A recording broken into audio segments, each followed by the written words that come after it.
दोस्तों आज का टॉपिक है बंद कमरा और छिपी मोहब्बत। एक छोटे से गांव में रिया रहती थी। रिया पढ़ाई में होशियार और लेखन प्रेमी थी। उसकी आंखों में एक रहस्यमय दर्द था।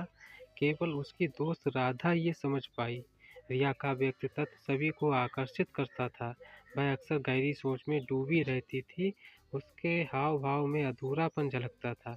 राधा सोचती थी क्या है रिया का रहस्य। इस रहस्य ने राधा को उत्सुक कर दिया। एक दिन रिया अचानक गायब हो गई। गांव में हलचल मच गई, सब उसे ढूंढने लगे। कुछ दिनों बाद पुराने घर से आवाजें आईं। गांव में अफवाहें फैल गईं। लोग डर गए।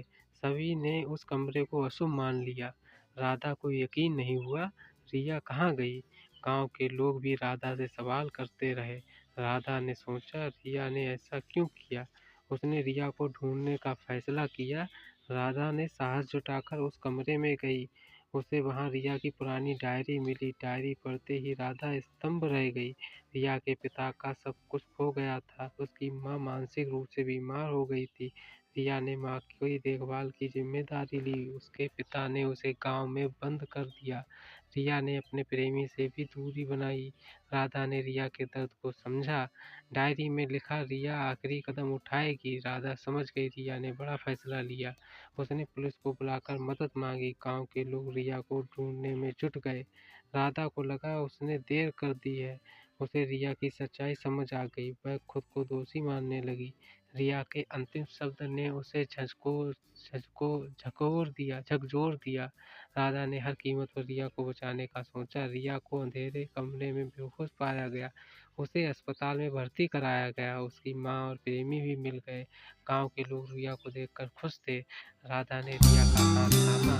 रिया की माँ और प्रेमी अस्पताल आए। रिया के चेहरे पर हल्की मुस्कान आई।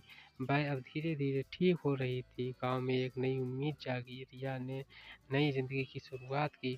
वह अपने परिवार और प्रेमी के साथ थी। रिया ने अपने दर्द को पीछे छोड़ा। उसके लेखन का सपना साकार हो रहा था। गांव में अब खुशियों का माहौल था। रिया की माँ भी ठीक हो रही थी। उसका प्रेमी उसे फिर से मुस्कुराना सिखाया। रिया अपने अनुभवों को किताबों में लिखने लगी। उसने नए सिरे से जीवन शुरू किया। Thanks for watching and listening love story video.